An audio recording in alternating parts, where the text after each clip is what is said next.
Welcome back to Studio One. Our next guest is an expert on nutrition and fitness, and she loves a challenge. So when we asked her to find out where in the world people live longest and what they eat, she did exactly that. Yeah, she loves a challenge. She likes a She challenge, likes a doesn't challenge. she? She likes a challenge. And you love to doesn't she? challenge her, don't you? Oh, I do like to challenge her, that's for sure. Bernadette Abraham joins us now. Challenge achieved, we'll find out very, very shortly. So let's take the globe as a whole. Certain pockets of the globe, certain populations have longer lifespans. Now, you have seen a correlation with their basic diets, per se. Why is this? Well, basically, let me tell you a little bit about the aging process, how it works. One of the theories is that we age as our cells age.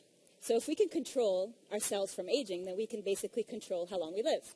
So many of the anti-aging experts agree that it has to do with the shortening of our telomeres, which are found at the end of our chromosomes. Now, what that means, our shoelaces have that little plastic tip. It's kind of like that. It prevents it from fraying. So as our cells divide... Toggles, are they toggles or not? What's that? Are they toggles or not? No. So basically, we can't necessarily control our chronological age, which is the number of birthdays we've had, but we can reverse our biological age. So we can be 50, but in the body of... have the health and fitness level of, a 20 or a 30-year-old.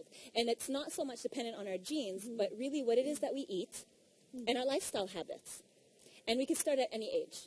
And here I am investing on expensive anti-aging creams when all I need to do is eat fresh, healthy produce. Suck a piece of garlic. Yeah, that's exactly what I'm going to do. Suck a piece of Well, garlic. you are what you eat. So now moving on, of course, there is a long list of things which you should be eating in order to live longer.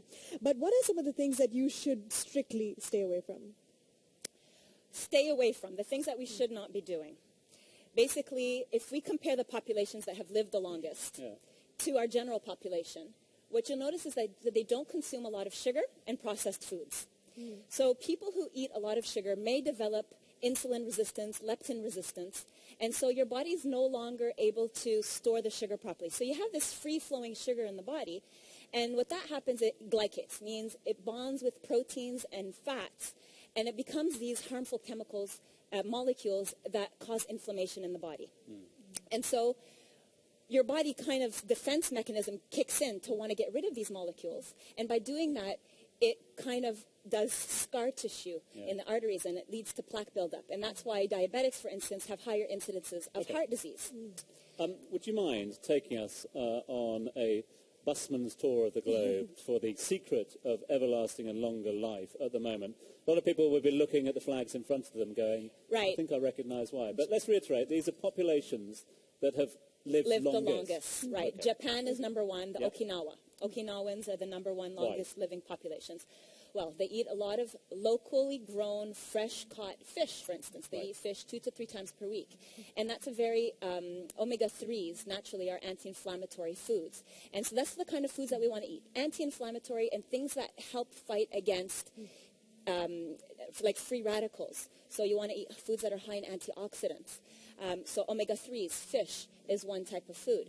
High in antioxidant foods are berries, for instance, all kinds of berries. And then you either have avocados and other anti-inflammatory foods like ginger and garlic and onion and turmeric, which is a very popular Indian spice, has also been shown to have a lot of anti-cancer properties. So if you generally look across the board and you look at these populations that have lived the longest, so in Japan, in Greece, in Pakistan, and in southern China, you'll see that they eat nutrient-dense foods that are very high in vitamins and minerals, loaded with fiber, antioxidants, essential fatty acids that we need, not processed. They also drink, for instance, a lot of green tea, Okinawans specifically, which are high in polyphenols, which are antioxidants as well. They season their foods, not with creamy sauces and a lot of salt, but they use herbs, fresh herbs, that have medicinal properties as well. Well, Bernadette, what if you want to treat yourself every once in a while to some comfort food? Come on, don't be so harsh on us. I mean, you only live once. That's one thing. Well, we're talking about foods that will help promote longevity.